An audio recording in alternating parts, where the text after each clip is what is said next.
भेजना पड़ेगा।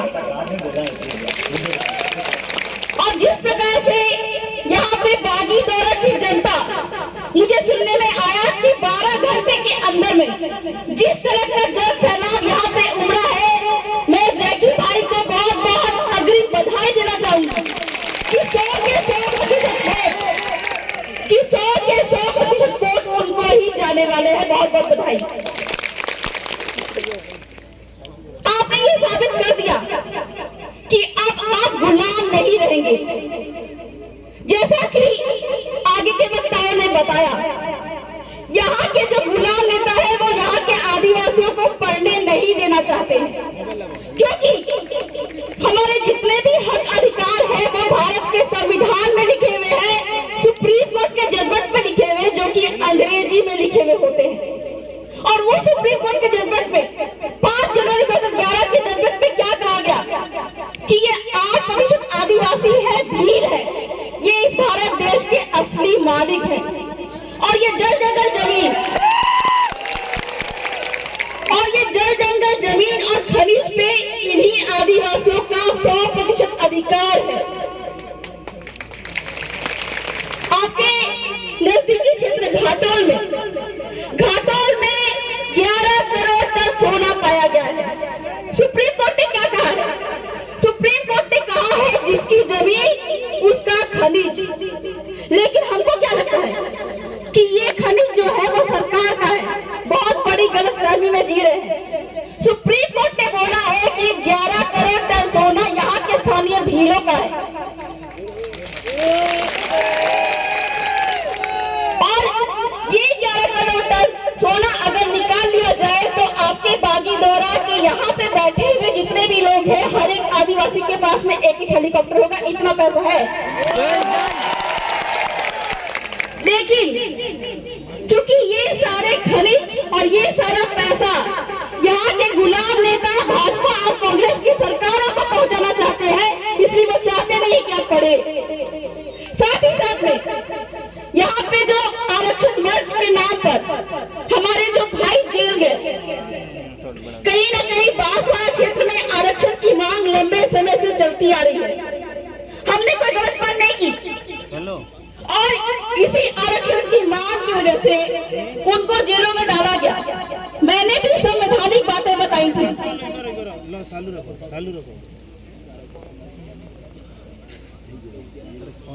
मैंने भी हक अधिकार और संविधान की बातें ही बताई थी। और ये देश में पहली बार हो रहा है कि जो मुख्य धारा की पार्टियां हैं, ये आदिवासियों को कानून, संविधान और आरक्षण की बात करने की वजह से जेलों में डाल रही है।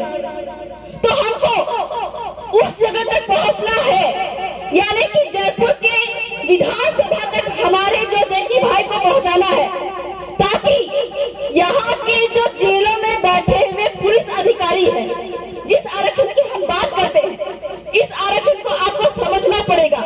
और ये जो भारत आदिवासी पार्टी जिस विचारधारा से निकली है, उसकी विचारधारा है जल जंगल जमीन और खनिज की। आज तक में 75 साल में आपको किसी भी मुख्य धारा की पार्टियों ने जल जंगल जमीन बचाने की बात नहीं की है, बल्कि लूटने की बात की है, आपको गुलाम बनाने की बात की है। और ये जो विचारधारा है, ये जो पार्टी है, ये यहाँ पे बैठे हर एक व्यक्ति को मालिक बनाने की बात करता है। किस आरक्षण की बात कर रहे हैं हम? जो संविधान के 5वीं अनुसूची में लिखा हुआ है, उस आरक्षण में ये बात लिखी हुई है कि बांसवाड़ा में हर एक सरकारी नौकरी में यहाँ के स्थानीय आदिवासी ही भरे जाएंगे। और ना सिर्फ सरकारी सेवाओं में, बल्कि जो आरएएस और आरपीएस यानी कि कलेक्टर का पद है और जो एसपी का पद है, उसमें भी आपके स्थानीय बागी दौरा के आदिवासी ही भरे जाएंगे। ये बात है। जब संविधान में ये सारी बातें लिखी हुई है और आरक्षण मंच और हमारे जैसे लोग जब इसकी बात करते हैं तो हमको जेलों में डाला जाता है। लेकिन मैं आपको बता दूं कि कोर्ट भी क्या जजमेंट देता है। वो सीधे सीधे बोलता है, मेरे जजमेंट में उन्होंने यही बात कही कि कानून संविधान की बात करना कहीं से भी गैर कानूनी है और किसी गुनाह की श्रेणी में नहीं आता है। और हमारे जो आरक्षण मंच के भाई लोग जो जेल गए, मुझे यकीन है कोर्ट भी उनको सकुशल बाइज्जत बरी करेगा। लेकिन बात यहाँ पे खत्म नहीं होती है। कानून संविधान को मानने वाले हम लोग और कानून का उल्लंघन करने वाले जो कलेक्टर महोदय और जो ऊपर के पद पे बैठे हुए लोग हैं, इनको भी हम देशद्रोह का केस लगाएंगे, छोड़ेंगे नहीं। जैसा कि सबको पता है, ये हमने सुना भी होगा, हमारे जो इस विचारधारा से निकले हुए 2 विधायक, उन्होंने ही आज तक में जयपुर में पहली बार आरक्षण की मांग की है, जो कि 2013 की नोटिफिकेशन में निकला हुआ था, जिसमें सारे के सारे आदिवासियों को मालिक बनाने की बात थी। लेकिन उनकी बातों को नकार दिया गया।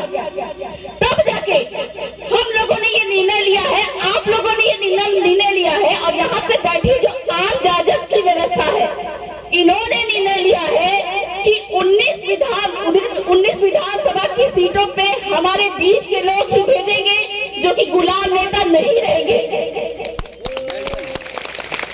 और हमारे जल जंगल जमीन खनिज को हम तक कैसे पहुंचे, इसके संरक्षण के कानून बनवाएंगे। और ये कैसे बनेगा? जब आप लोग अपने वोट का इस्तेमाल हमारे जयकिशन भाई को विधानसभा जयपुर तक पहुंचाने में आप लोग उसको मदद करेंगे।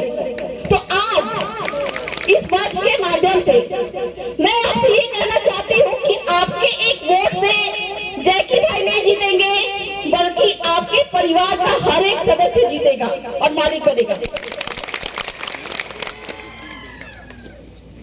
अंत में मैं आप लोगों से यही करना चाहूंगी कि जैसा सबको पता ही होगा कि मणिपुर में हमारी आदिवासी महिलाओं को नंगे करके दौड़ाया गया। हमारे आदिवासी समुदाय में महिलाओं को बहुत ही सुरक्षा, बहुत ही सम्मान की दृष्टि से देखा जाता है। और हमारे बीच में, मैं भी 100 लोगों के लड़कों के बीच में घूमती हूँ, लेकिन कभी भी मुझे ऐसा नहीं लगता है कि मुझे कोई गलत नजर से देख रहा है। लेकिन वो जो केंद्र की सत्ता में बैठे हुए नपुंसक आदमी है, जिनसे अपनी बीवी भी नहीं संभली, वो हमारी महिलाओं को क्या संभालेगा? तो हमारे जो आने वाले विधायक होंगे, जयकिशन भाई, और 19 सीटों में हमारे जो विधायक महोदय होंगे, उनसे मैं ये अनुरोध करना चाहूंगी कि हमारी महिलाओं के सुरक्षा के रूप में एक कानून बनाएं, जिसमें आत्मरक्षा के लिए हथियार रखने का भी कानून बनना चाहिए, ताकि वो अपनी सुरक्षा कर सकें। तो यही तो मैं अपनी बातों को विराम करती हूँ। कहने को तो बहुत सारी बातें हैं हक अधिकार की, कानून संविधान की, लेकिन हमारे वक्ता राजकुमार जी को मैं अपना समय दान करना चाहती हूँ। जय जवाहर, जय आदिवासी, जय भीम। खूब खूब धन्यवाद, आभार दीदी को, बहुत अच्छी बात बताई। अच्छा।